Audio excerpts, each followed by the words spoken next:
Iran, ফিলিস্তিন, Lebanon, মিশর, Iraq, Syria ও ইয়েমেনের শত্রু এক, বলেছেন ইরানের সর্বোচ্চ নেতা আয়াতুল্লাহ আলী খামেনি।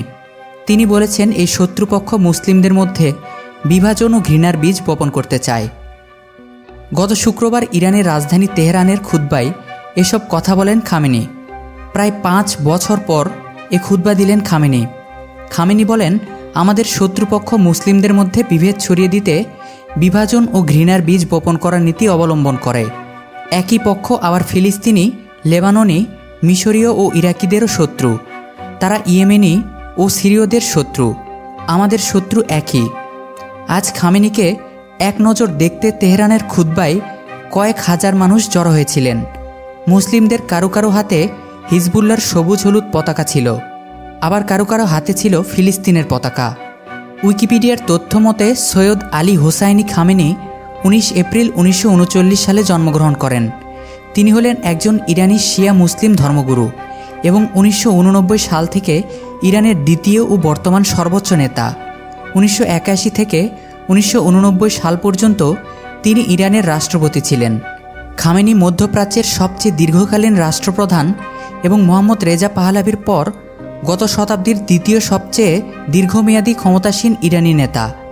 খামেনির দাপ্তরিক ওয়েবসাইটের তথ্য অনুযায়ী মোহাম্মদ রেজা শাহ পাহলাভির শাসনামলে 3 বছরের জন্য নির্বাসনে পাঠানোর পূর্বে তাকে 6 বার গ্রেপ্তার করা হয়। ইসলামী বিপ্লবের পর 1981 সালের জুনে তাকে গুপ্ত হত্যার প্রচেষ্টা চালানো হয়, যার ফলে তার ডান হাত অসাড় হয়ে পড়ে। 1980-র দশকে ইরান ইরাক যুদ্ধকালীন খামেনি ইরানের অন্যতম নেতা ছিলেন এবং সে সময় তিনি অধুনা শক্তিশালী ইসলামী বিপ্লবী রক্ষী বাহিনীর সঙ্গে দৃঢ় বন্ধন গড়ে তোলেন। এই বাহিনীর নিয়ন্ত্রণ এবং এর কমান্ডারদের নির্বাচন ও অপসারণ তিনি করে থাকেন। খামেনির বিরোধীদের দমনের ক্ষেত্রে বিপ্লবী রক্ষী বাহিনীকে ব্যবহারের অভিযোগ রয়েছে। 1981 থেকে 1989 সাল পর্যন্ত খামেনি ইরানের তৃতীয় রাষ্ট্রপতি হিসেবে দায়িত্ব পালন করেন এবং তৎকালীন ও প্রথম সর্বোচ্চ নেতা রুহুল্লাহর ঘনিষ্ঠ হয়ে ওঠেন। ইরানের সর্বোচ্চ নেতা হিসেবে খামেনি ইসলামী প্রজাতন্ত্রের সবচেয়ে ক্ষমতাধর রাজনৈতিক ব্যক্তিত্ব।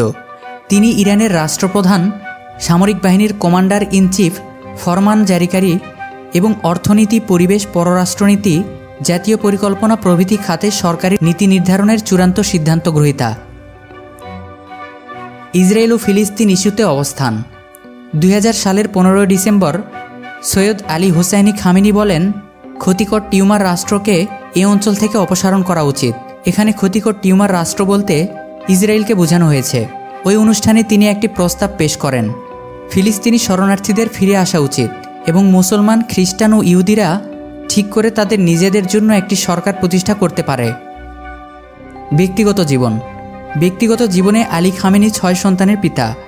তার এক পুত্র মুস্তফা বিয়ে করেন গোলাম আলী হাদ্দাদ আদেলের কন্যাকে। খামেনি বলেছেন, তিনি মাঝে মাঝে আমেরিকান সামরিক যেমন টাইমস ও নিউজউইক পড়ে থাকেন। আর এদিকে লেবাননের সশস্ত্র গোষ্ঠী হিজবুল্লাহ ও ইসরায়েলের পাল্টাপাল্টি হামলা চালিয়েছে। গত শুক্রবার ইসরায়েলের সেনাবাহিনী দাবি করেছে, গত 24 ঘন্টায় তারা প্রায় 100 হিজবুল্লাহ যোদ্ধাকে হত্যা করেছে।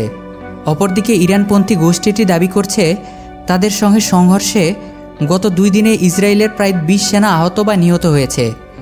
বৈরুতের পাশাপাশি সিরিয়া, লেবানন মহাসড়কেও হামলা চালিয়েছে ইসরায়েলি সেনারা।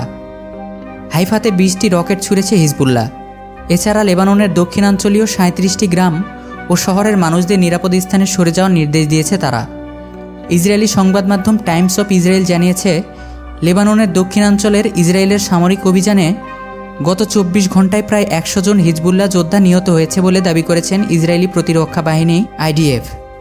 ইসরায়েলি বিমান হামলা ও স্থল অভিযানের সময় সংঘর্ষে এসব যোদ্ধা প্রাণ হারিয়েছে।